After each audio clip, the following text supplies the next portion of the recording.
July 17, 1943, outskirts of Kursk, Soviet Union.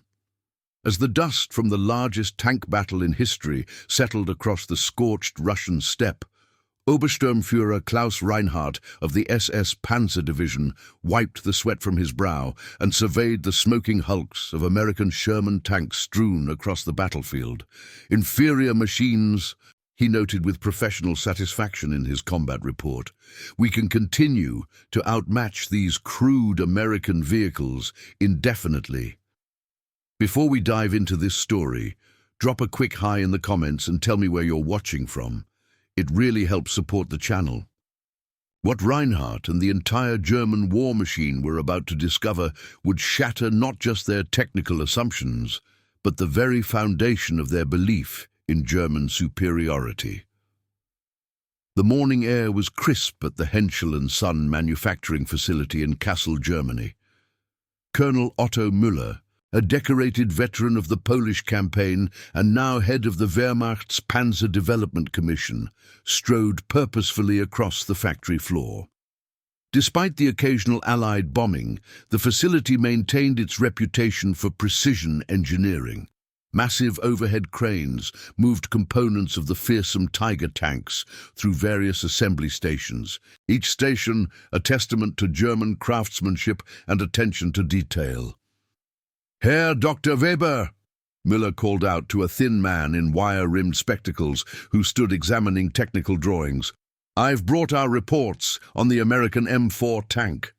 Dr. Heinrich Weber was perhaps Germany's most respected mechanical engineer, with 27 patents to his name and a personal commendation from the Führer. He glanced up from his drawings with mild irritation at the interruption. "The Sherman." Weber adjusted his glasses. "I've already reviewed the preliminary intelligence. An unimaginative design, from what I can tell." Müller handed him a folder.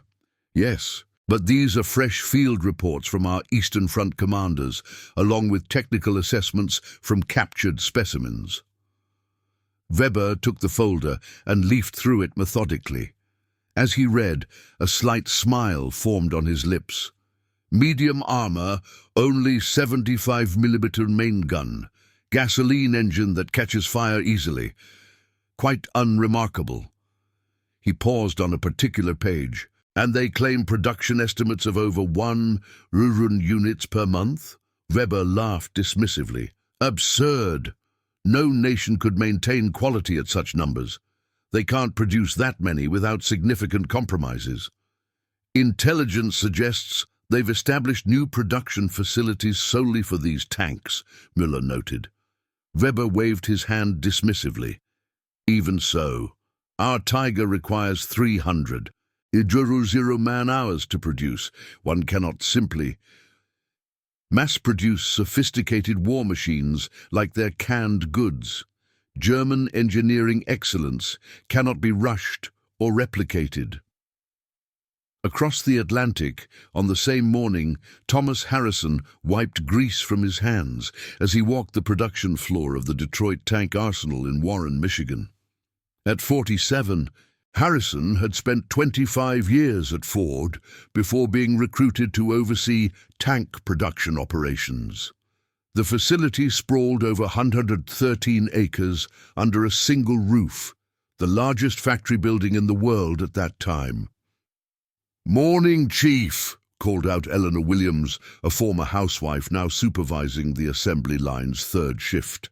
Since her husband deployed to North Africa, she had risen quickly through the ranks, proving herself an exceptional manager. "We hit 17 completed units yesterday. 17 in a single day." Harrison nodded with satisfaction. "And quality control?" "Passed on all but one. That one's already being fixed, just a wiring issue in the radio system." Harrison surveyed the immense operation before him. 8 parallel production lines moved continuously, each station performing specific tasks with machine-like efficiency. Unlike traditional tank manufacturing, which built each vehicle individually from the ground up, this facility operated on Ford's revolutionary assembly line principles. Washington called again Harrison said. They want 18 a day by next week. Think we can manage it? Eleanor smiled confidently. We've got 20 women from the stenography pool starting tomorrow. After 2 weeks of training, we'll have them integrated into positions 7 through 15. We'll hit 20 a day by month's end if supplies keep flowing. In a modest apartment in Berlin, Weber sat at his dining table, illuminated by a single lamp as a blackout curtains covered the windows. Air raid sirens had sounded earlier in the evening, but the all-clear had been given an hour ago. His wife, Elsa, poured him a cup of ersatz coffee, real coffee having disappeared from civilian life months ago. "You're working too hard, Heinrich," she said, noticing the dark circles under his eyes. "These reports can't be accurate," he muttered, spreading documents across the table. "American production figures, if true, would mean—" He trailed off, making calculations on a notepad. "Would mean what?" Elsa asked. Weber looked up, his expression troubled. "If these intelligence assessments are correct, they're producing more tanks in a week than we can in a month. Detroit Tank Arsenal, Lima Tank Plant, Pullman Standard Car Manufacturing, American Locomotive, Baldwin Locomotive Works, Montreal Locomotive Works, all converting to tank production." He shook his head. "But the quality must be terrible. Mass production always sacrifices quality." Meanwhile, in Washington, D.C., Colonel James Wilson of the Army Ordnance Department sat across from Senator William Barclay in a wood-paneled office. Between them lay production reports from tank manufacturers across America. "So, in simplified terms, Senator," Wilson explained, "we've designed the Sherman to be manufactured by companies that have never built tanks before. Railroad companies, automobile manufacturers, even companies that used to make dishwashers, all now producing the exact same tank using interchangeable parts." "And quality control?" the senator asked skeptically. "Remarkably consistent," Wilson replied. "The standardization means a Sherman built in Detroit can be repaired with parts from a Sherman built in Lima. We're applying automobile mass production techniques to tank manufacturing," the senator whistled. "And the Germans? Still handcrafting tanks like their luxury automobiles?" Wilson said with a tight smile. "They're making better individual tanks, but we're about to flood the battlefield with more tanks than they can possibly destroy." By early 1944, the reality of American production capacity had begun to dawn on the German High Command. Weber found himself summoned to Wehrmacht headquarters in Berlin, where General Heinz Guderian, Inspector General of Armored Troops, waited with a grim expression. "Dr. Weber," Guderian began without preamble, "your assessment of American tank production capabilities seems to have been optimistic." Weber straightened his spine. "General, I stand by my technical evaluation of the Sherman tank. It remains inferior to our Panthers and Tigers in nearly every aspect: armor, firepower, tactical capability." "And yet," Guderian said quietly, sliding a folder across the desk, "they now have so many that our advantages matter less each day." Weber opened the folder to find aerial reconnaissance photographs of Allied supply depots in England. Tank after tank, row after row, stretching across fields that seemed to extend forever. His throat tightened. "Our latest intelligence," Guderian continued, "suggests they're now producing approximately 2 dozen tanks per month. We struggled to produce 200 Panthers in the same time frame." Weber felt the blood drain from his face. 2,000 per month? That's, he faltered, "that's industrial capacity we cannot match." Guderian finished for him, "particularly with Allied bombing increasing. The question before us now, Doctor, is not how to build a superior tank, but how to fight an enemy that can replace its losses almost immediately." On the muddy roads of northern France, Sergeant Frank Miller of the 2nd Armored Division guided his Sherman tank in a long column moving toward the front lines. A former tractor mechanic from Nebraska, Miller had come to appreciate the Sherman's mechanical reliability, if not its combat advantages. "Another replacement crew?" he asked, noticing the fresh-faced lieutenant climbing aboard the tank ahead of him. "Third this month," confirmed Corporal Rodriguez, his gunner. "Jerry's got their last tank 2 days ago." Miller nodded grimly. The life expectancy of a Sherman crew facing German Panthers or Tigers wasn't something anyone liked to discuss. And yet, here they were, another Sherman, another crew, moving forward to fill the gap. "At least we've got plenty of tanks," Miller said philosophically. "Jenkins told me they unloaded another 100 at the harbor yesterday."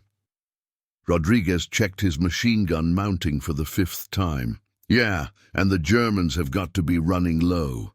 My cousin's in a repair unit. Says they're pulling every knocked-out Panther they can find and trying to patch them together."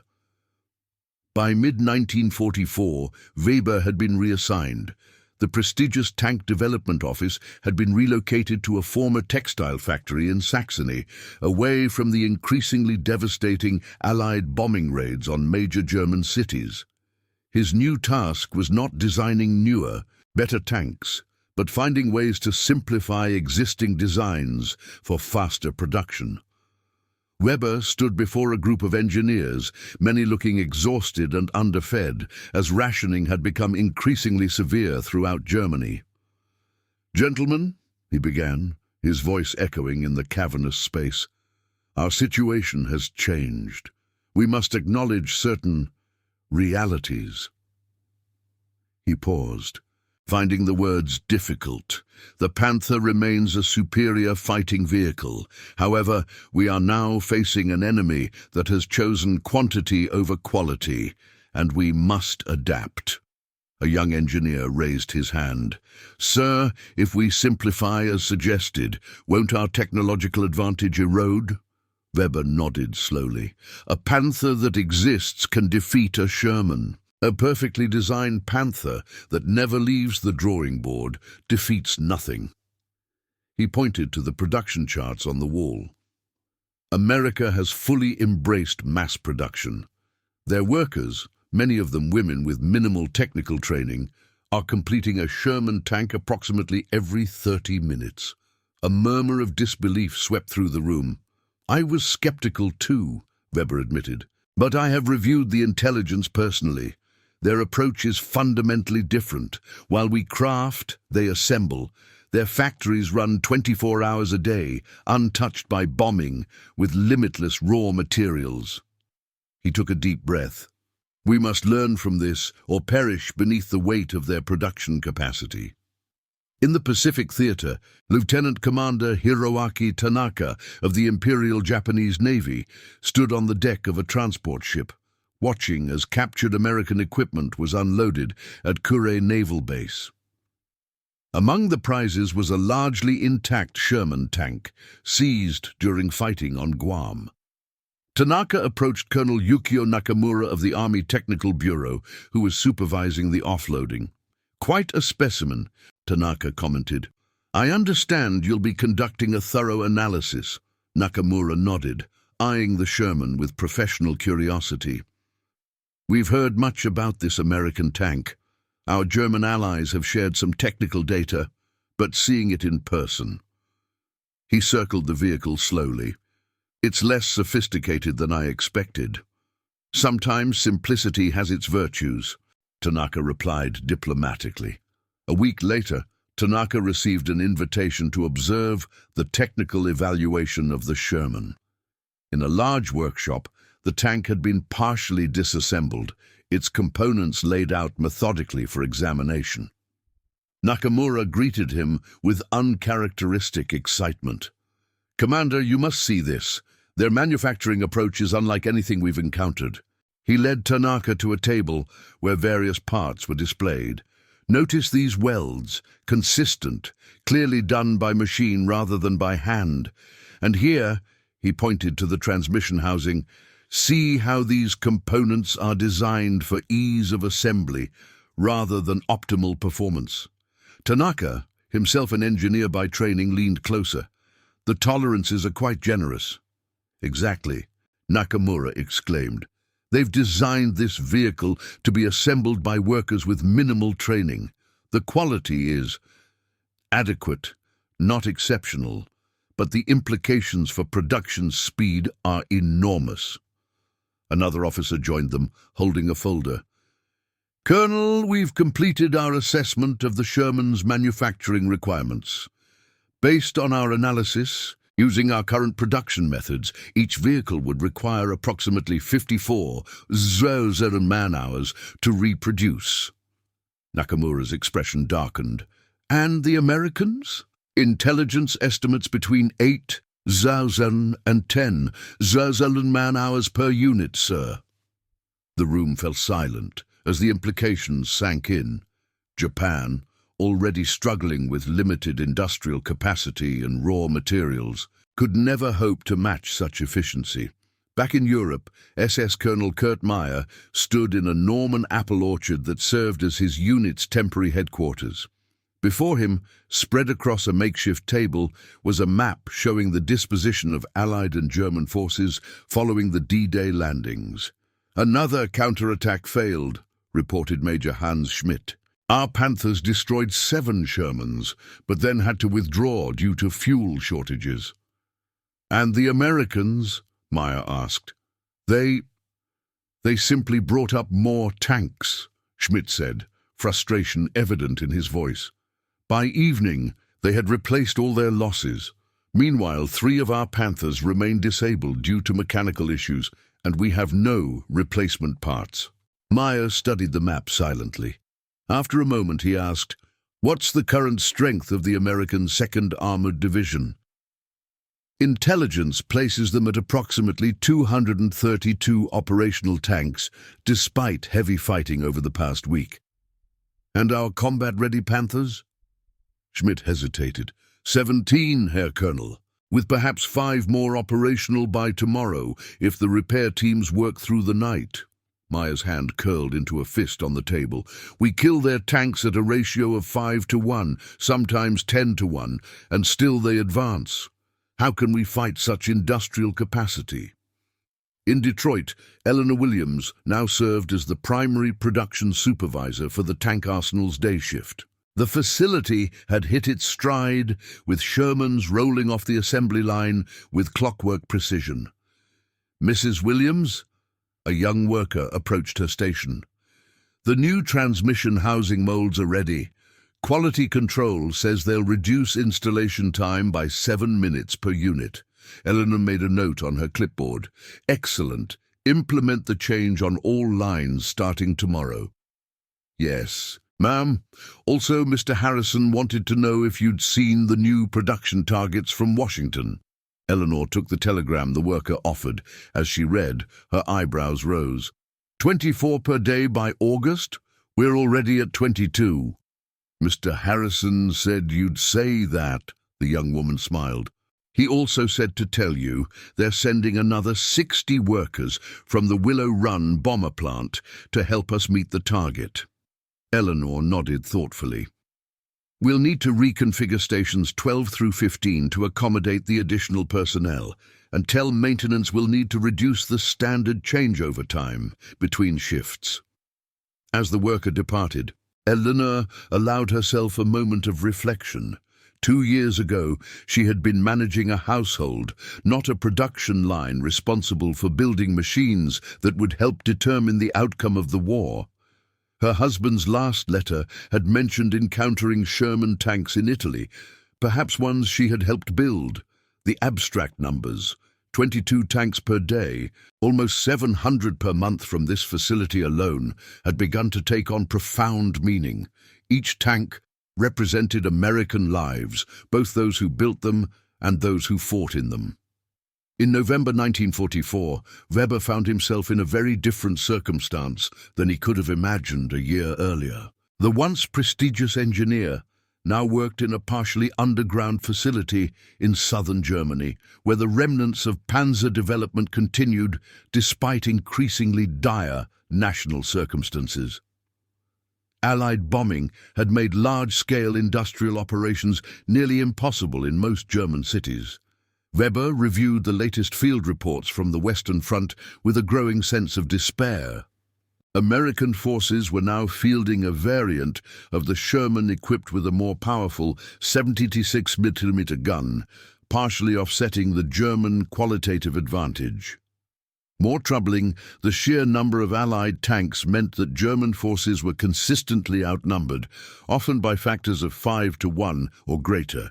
His assistant, a young engineer named Friedrich Hoffmann, entered the office with the day's intelligence summary. "The latest production estimates for American tanks," Hoffmann said quietly, placing the document on Weber's desk.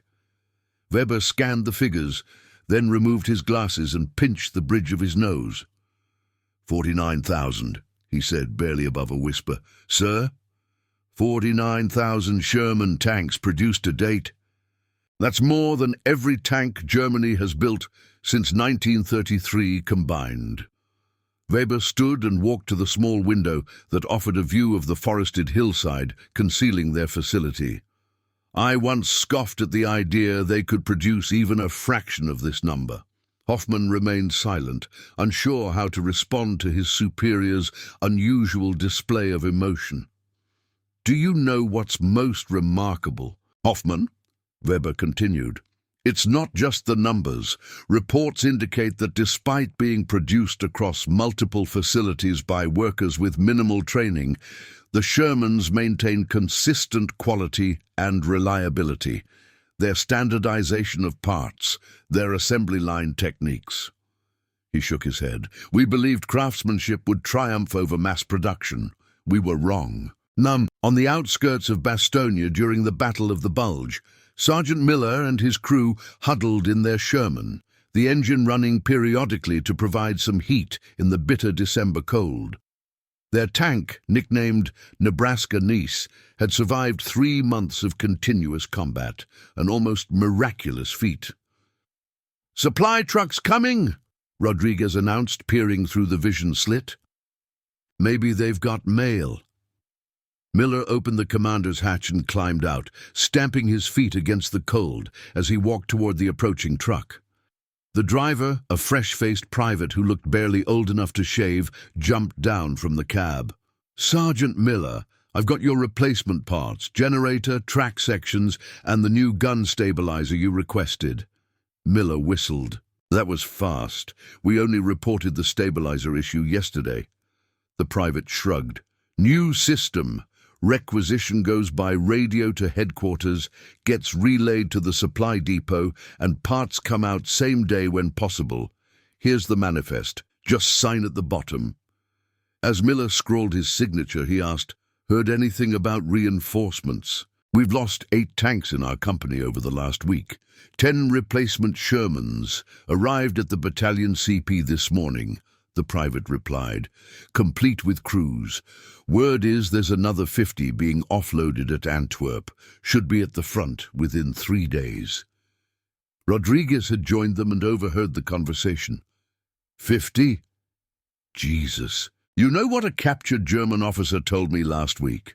Said they'd lost a Panther battalion and were told it would take 3 months to replace. 3 months versus 3 days. Miller handed back the clipboard. "Yeah, well, their tanks might be better, but I'd rather have a Sherman today than a Panther next spring." In the first months of 1945, the reality of America's industrial might had become inescapable to even the most ardent German military leaders. Weber, now tasked with establishing emergency tank production in small, dispersed facilities to avoid Allied bombing, found himself called to a meeting at a secluded hunting lodge in Bavaria that now served as a headquarters for what remained of German armored forces development. General Heinz Guderian, looking far older than when Weber had last seen him, sat at the head of the table. Around him were the remaining leaders of Germany's tank program, their faces gaunt from stress and inadequate rations. "Gentlemen," Guderian began, "I'll be brief. Our situation is critical. Allied forces advance on all fronts, and our ability to replace lost equipment is virtually non-existent. Dr. Weber has been analyzing captured documents regarding Allied production capacity. Doctor, please share your findings. Weber stood, feeling the weight of every eye in the room.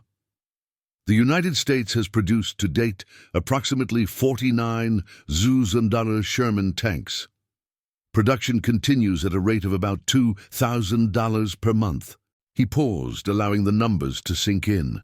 By comparison, our total production of Panther tanks stands at approximately 6,000 units, with current monthly production reduced to fewer than 100 due to material shortages and bombing. An uncomfortable silence filled the room. "But our tanks remain superior in combat," protested Colonel Decker, a longtime advocate for the Tiger tank. "One Tiger can destroy 10 Shermans." "And yet," Weber replied quietly, "the Americans have 20 Shermans for every Tiger. Even if we maintain a 10-to-1 kill ratio, we lose 2 Tigers for every 20 Shermans. They replace their 20 within days. We cannot replace our 2 at all." Guderian nodded grimly. "Dr. Weber has been conducting an analysis of American production techniques. His findings may help us in future considerations." Weber understood the unspoken message. They were discussing lessons for a post-war Germany, not strategies for a war already lost. He proceeded to outline the fundamental differences between German and American manufacturing philosophy, emphasizing standardization, interchangeable parts, assembly line techniques, and the willingness to sacrifice some performance for massive gains in production capacity. The Americans, he concluded, approached tank building not as craftsmen, but as industrialists. They recognized that the best tank is ultimately the one that can be built in sufficient numbers to reach the battlefield. In April 1945, as American forces pushed deeper into Germany, Sergeant Frank Miller's Sherman tank rumbled through a small Bavarian town. After almost a year of continuous combat, Miller had been promoted to lieutenant and now commanded a platoon of 5 Shermans. Nebraska Nice, remarkably, remained his personal tank, though it had been repaired, rebuilt, and had parts replaced so many times that little of the original vehicle remained. As they approached the town centre, Miller spotted a large building with distinctive machinery, visible through its damaged walls. He ordered his column to halt and, with caution born of experience, directed his men to secure the area. "It's some kind of factory, sir," reported Corporal Davis after a preliminary inspection. "Looks like they were building tank parts. Place is abandoned now." Miller entered the facility, pistol drawn more from habit than necessity. The Germans had fled days earlier, leaving behind machinery, technical drawings, and various documents. As he surveyed the scene, he noticed an office at the far end with lights still on. The Germans had destroyed the local power plant, but this building appeared to have its own generator.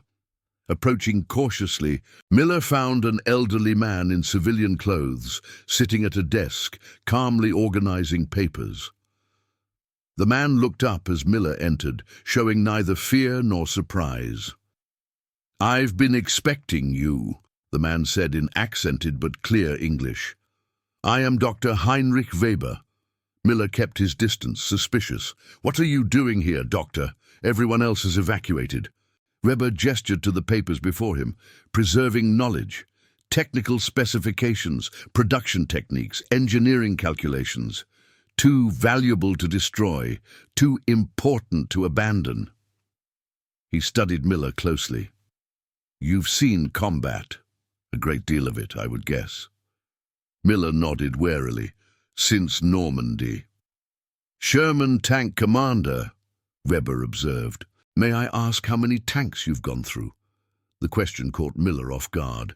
"This is still my original tank, believe it or not, though we've replaced just about everything on it at some point."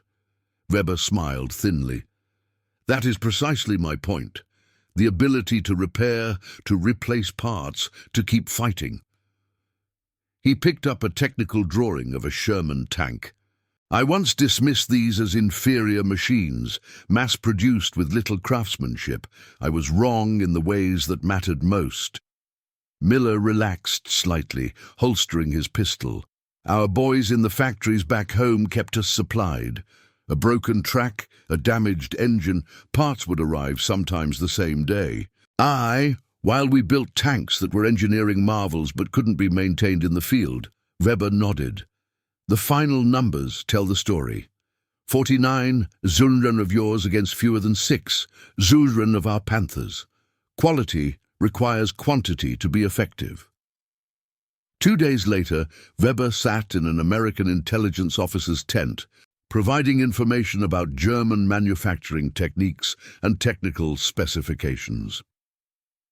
The war was clearly in its final days, and like many German technical experts, Weber had chosen cooperation with American forces over uncertainty with the approaching Soviets. "One last question, Doctor," said Major Williams, the intelligence officer. "In your professional opinion, what was the most significant advantage American tank production had over German production?" Weber considered the question carefully. "Your willingness to sacrifice the perfect for the good enough, but in sufficient quantity. German engineering pursued the optimal solution regardless of production challenges. American engineering pursued adequate solutions that could be implemented immediately and in overwhelming numbers." He paused. "We built tanks as if resources were unlimited and time was scarce. You built tanks understanding that time was the resource that could not be replaced." After Germany's surrender in May 1945, Thomas Harrison stood before the assembled workers of the Detroit Tank Arsenal. The massive facility had been producing Sherman tanks at peak capacity just weeks earlier. Now, with victory achieved, production was winding down. "Today marks the beginning of a new chapter," Harrison announced. "Our nation called upon us to produce tanks in numbers that many thought impossible. You answered that call with 17 947 Sherman tanks from this facility alone, each one a testament to American industrial might and to your personal dedication." Eleanor Williams stood among the assembled workers, many of them women who, like herself, had never imagined working in heavy industry before the war. "While we celebrate victory," Harrison continued, "we also recognize the profound truth that became evident on battlefields across Europe and the Pacific. American workers, many with no prior manufacturing experience, changed the course of history through your commitment to production. The arsenal of democracy proved as decisive as any military strategy or technological advancement." After the ceremony, Eleanor approached Harrison. "Any word on what happens to the facility now?" Harrison nodded. "We're converting back to civilian production by August. Farm equipment initially, then possibly automobiles. The company wants to keep as many of you on as possible." He studied her thoughtfully. "You know, there's a management position opening in the new division. Your performance here hasn't gone unnoticed." Eleanor smiled. 2 years ago I was making beds and cooking meals. Now I'm supervising industrial production. My husband comes home next month, and he'll hardly recognize the woman he left behind." "None of us are the same," Harrison agreed. "Least of all those German engineers who never believed we could build so many tanks." In Berlin, amid the rubble of the once proud capital, Weber stood outside what remained of his pre-war apartment building. The structure was damaged but still standing, more than could be said for many neighboring buildings. An American jeep pulled up beside him, and a familiar figure stepped out. "Dr. Weber?" Lieutenant Frank Miller, now serving with occupation forces, approached with a friendly nod. "Thought that was you. Remember me?" "The Sherman commander," Weber smiled faintly. "Hard to forget one of my first American acquaintances." Miller glanced at the damaged building. "Your home?" "Once," Weber confirmed. "I'm being relocated soon. Your government has expressed interest in my expertise." Miller nodded. Operation Paperclip, a lot of German scientists heading to the States. Indeed, they're particularly interested in mass production techniques. Ironic, given my earlier dismissal of such methods. Weber turned to face Miller directly. May I ask a personal question, Lieutenant? Sure. Did you ever encounter one of our panthers or tigers in combat? Miller's expression grew serious. Many times. Lost good friends to them. Your tanks were better, stronger armor, bigger guns. And yet you won, Weber observed. We had more, Miller said simply. Sometimes we'd lose 5 Shermans taking out 1 Panther, but there were always 5 more Shermans coming up behind us. Weber nodded slowly. The mathematics of industrial warfare. I once scoffed at reports claiming America could produce thousands of tanks monthly. They can't produce that many. I told anyone who would listen, and then you produced 4900. As Miller prepared to depart, Weber added, The lesson of this war isn't just about who had the better weapons. It's about who could put the most weapons into the field and keep them there. American industry defeated German engineering, a lesson I won't forget. In the decades that followed, the story of American tank production would become a case study in industrial capacity and warfare. While German tanks like the Panther and Tiger would be remembered as technical marvels, the humble Sherman, produced in numbers that German engineers had once deemed impossible, would be recognized as the tank that helped win the war. The transformation of America's civilian industries into the arsenal of democracy had demonstrated a fundamental truth that would reshape military thinking. The best weapon is not necessarily the most advanced or powerful, but the one that can be produced in sufficient numbers to overwhelm the enemy. For engineers like Weber, who had once scoffed at the idea that quality could be achieved in mass production, the lesson was both professional and personal, a reminder that sometimes the most brilliant engineering solution is the one that prioritizes practical results over theoretical perfection. And that concludes our story. If you made it this far, please share your thoughts in the comments. What part of this historical account surprised you most? Don't forget to subscribe for more untold stories from World War II, and check out the video on screen for another incredible tale from history. Until next time.